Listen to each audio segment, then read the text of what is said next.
बिस्मिल्लाहिर्रहमानिर्रहीम। अस्सलाम वालेकुम प्यारे बच्चों, खुशामदीद। उम्मीद करती हूँ आप सब खैरियत से होंगे। मैं हूँ आपकी टीचर आमना अमाद।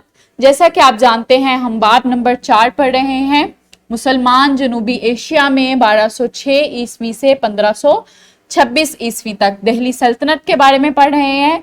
सो आज का सबक पढ़ने के बाद बच्चे इस काबिल हो जाएंगे कि वो अल्तुतमिश की बतौर हुकूमत ममलूक खानदान अहम हिदमात को बयान कर सकें। ममलूक खानदान के बारे में हम पढ़ रहे हैं, जिनको खानदान गुलामा के नाम से भी मशहूर है और स्लेव डिनेस्टी के नाम से भी ये मशहूर है। इसके हुक्मरानों के बारे में आज हम पढ़ रहे हैं और इसका जो दूसरा अहम हुक्मरान है अल्तुतमिश, उसके बारे में आज हमने पढ़ना है और उसकी अहम हिदमात के बारे में पढ़ना है। सबक का आगाज करते हैं सरगर्मी के साथ। जो नक्शा आपको स्क्रीन पे नजर आ रहा है उसमें जो एरिया दिखाया गया है और जो एरिया हाईलाइट किया गया है लाहौर और दिल्ली का, वहां पे जो कुतुबुद्दीन ऐबक था उसकी हुकूमत थी और वो अपनी हुकूमत को वसी नहीं कर सका था और उसकी हुकूमत को उसके बाद जो उसका दामाद था अल्तुतमिश, जिससे उसने अपनी बेटी की शादी की थी, उसके साथ अपने ताल्लुकात को खुशगवार रखने के लिए जब उसकी वफात के बाद अल्तुतमिश ने हुकूमत को संभाला था तो उसने दिल्ली सल्तनत को मजीद वुसअत दी थी और मजीद उसके जो इलाके थे मुल्तान, बंगाल और सिंध के जो इलाके थे उनको भी फतह किया था और अपनी हुकूमत को वुसअत दी थी। लेकिन जो कुतुबुद्दीन ऐबक था वो सिर्फ लाहौर और दिल्ली तक ही महदूद रहा था। कबल अज पढ़ाई सवाल है, कुतुबुद्दीन ऐबक के बाद दिल्ली हुकूमत किसको मिली? कुतुबुद्दीन ऐबक की जब वफात हुई तो उसके बाद जो सही हुक्मरान आया था वो सुल्तान जो बना था वो उसका दामाद था, जिसके बारे में आज हमने पढ़ना है, जिसका नाम था सुल्तान अल्तुतमिश। वो दिल्ली सल्तनत का हुक्मरान बना था और उसने वहां पे अहम जो खिदमात थी वो सर अंजाम दी थी और दिल्ली सल्तनत को मजीद वुसअत दी थी। ये अल्तुतमिश की पिक्चर है। सुल्तान शमसुद्दीन अल्तुतमिश, इसका नाम जो था वो अल्तुतमिश के नाम से भी जाना जाता है और अल्तमिश के नाम से भी जाना जाता है। सुल्तान अल्तुतमिश दिल्ली का पहला हकीकी सुल्तान था। कुतुबुद्दीन ऐबक की वफात के बाद इसके नाअहल बेटे आराम शाह को लाहौर में ताज पहनाया गया, लेकिन वो नाअहल था और वो उसमें बहुत कमजोरियां थी, उसमें इतनी सलाहियतें नहीं थी, मगर इसके इंतहाब को दिल्ली के इमरा ने नापसंद किया और उसको इंतहाब जो उसको दिया था उसको नामजद कर दिया गया और उसकी जगह पे जो दामाद था सुल्तान अल्तुतमिश उसको हुकूमत दी गई। अल्तुतमिश एक काबिल, मुंतजिम और अहले फौजी सिपा सालार था। जिस वक्त अल्तुतमिश को हुकूमत संभालने की दावत दी वो बुदाइयों का गवर्नर था और अल्तुतमिश को इस मौके का सब्री से इंतजार था, लिहाजा वो इस दावत का भरपूर जवाब देते हुए फौरन दिल्ली पहुंचा और दिल्ली की हुकूमत संभाल ली।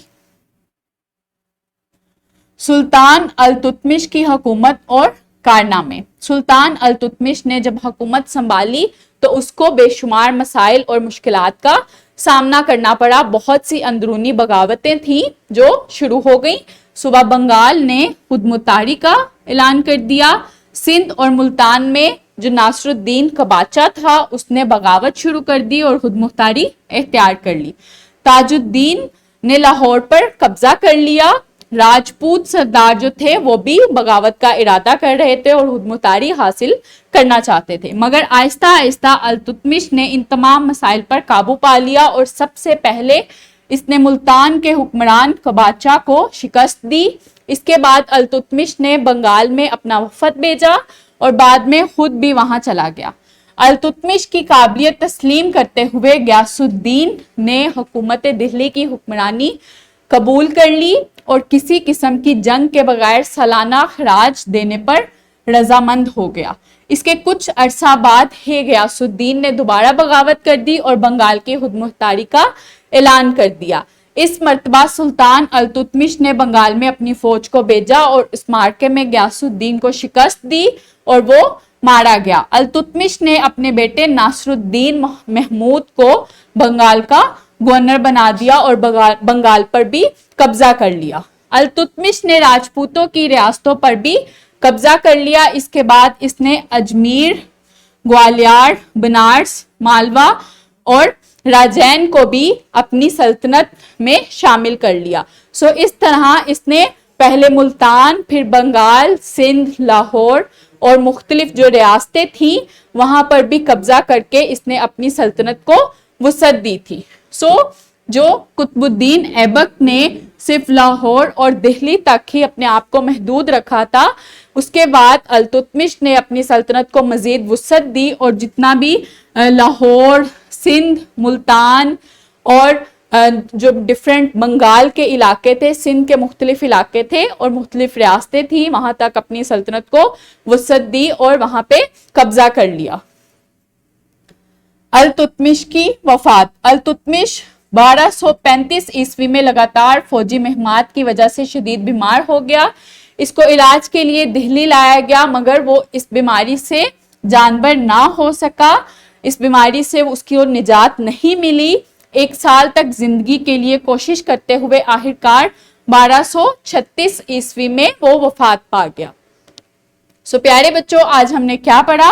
अल्तमिश ने मुल्तान और बंगाल को फतह किया और राजपूतों की रियासतों पर भी कब्जा कर लिया और अपनी रियासत को उसने वुसअत दी और अजमेर, ग्वालियर, बनारस, मालो और राजैन के जो इलाके थे, उनकी जो रियासतें थी, वहां भी कब्जा करके उसने अपनी सल्तनत को मजीद वुसअत दी और वहां पे अपनी हुकूमत को जारी रखा।